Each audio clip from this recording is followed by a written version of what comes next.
Well, there's the old one going back in the box. I told you guys that I would get with you and kind of tell you a little bit about what's going on with this. It's leaking in between this seam here. You've seen the previous video. See the oil right there? It's a remanufactured AC compressor. A Motorcraft one is like $575 or something like that.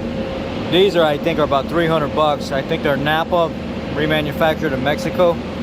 Anyway, the new one came in. Time to get it installed, get this customer back on the road. Fourth time here. The last two times we couldn't figure out why the leak was. The first time, if you didn't catch the original video, is because the accumulator was rusted out. Had to be replaced, so that was fine. The compressor went 3 days later. Replaced the compressor, and the brand new compressor's been leaking the last couple times it's in here, but it was really hard to find. Alright, so I've heard people say when you're doing these town cars that you got to remove all this stuff to get it out of there. You really don't. I didn't remove anything from the vehicle other than the compressor and just move the lines out of the way. You can see down in here.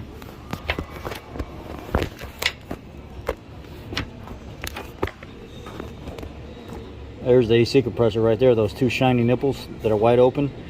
All I did was all I'm using is just basic tools. 13mm socket. 3/8 drive, 12-inch extension. You can use two of them to get yourself out of the vehicle even further. And I'm kind of just working right down here in this hole. That's how I got the lines off, pulled them out of the way. The new compressor comes with new seals. So even though they've already been updated once, I'm going to go ahead and put the new ones on again. 13mm ratcheting wrench right here. And I just reach right down inside here.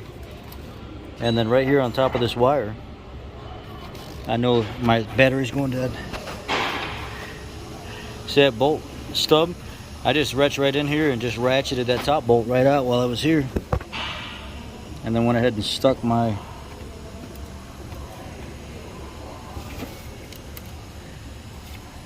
plastic clip back on the stud.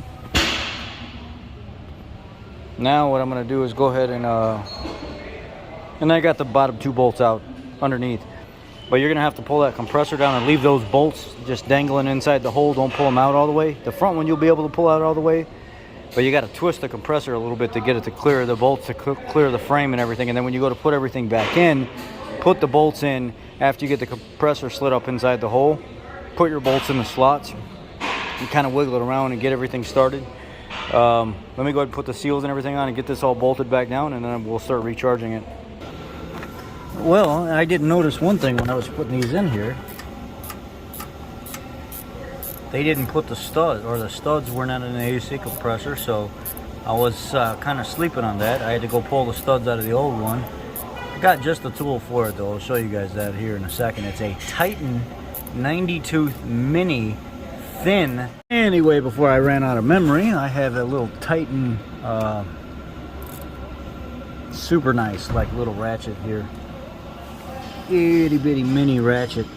It's a 90 tooth, close ratio. You can find these on Amazon, and it is absolutely ridiculously cool, like in how fine it is and close it is with the way it ratchets. In these tight spots like this, I absolutely love it. So I'm putting the studs in the AC compressor right now so I can bolt the lines down with the new gas. All right, we are in a solid 30 inches of vacuum, and it's been sitting here for about 20 minutes in a vacuum, so we're gonna go ahead and put our 23 ounces of refrigerant and 1 ounce of oil in here. The compressor's already pre-charged with 3 ounces of oil. I always add an extra ounce to it and then get a feel for how the system's operating. It's best I can do right now without breaking the system down completely and trying to actually measure all the oil that's in there. And typically I have it spot on with that. So let's do that real quick. AC pressures are perfect, spot on. So now what we're gonna do is we're gonna lift it up, check everything out while it's running, get the customer out of here. We've been running for about 10 minutes now. No more leaks at the seam, and you can see the residual stuff on that bolt from what's left over. I'll spray that real quick. You can see the residual right there on that connector where I gotta spray that off. But the compressor's not leaking no more.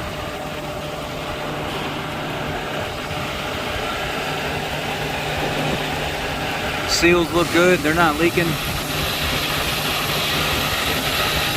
Neither one of them. I'm going to run it a little bit longer, but we're going to call this good. Unfortunately, brand new reman compressor from Napa, reman in Mexico, didn't quite hack it. It was leaking in between the two compressor halves where the body gets pulled together, and there's an O-ring inside there. Well, the install of the AC compressor was successful. Everything went together good. The customer was so happy with the service and the fact that they got taken care of right away and had the AC compressor installed within just a few hours. They were not expecting that. She gave me her phone number. She asked me to reach out to her and call her when it was done. I did. And now she wants to schedule with a private undercoating session at my shop through me. I was very happy with the job. So, another job well done. Another customer satisfied. Another weird brand new part event where these things are becoming a little out of control with how they're handled in their remanufacturing phase. You know, it seems like more and more new parts, remanufactured parts, are just not very good. But customer's happy. That's the main goal here, and it was just a few hours. We need to get her back into the vehicle because she has a mom that has to go to the hospital for doctor's appointments and stuff like that, and she wants to make sure she's taken care of. So that's it. Hope you all had a great day today, and be blessed. That's the video.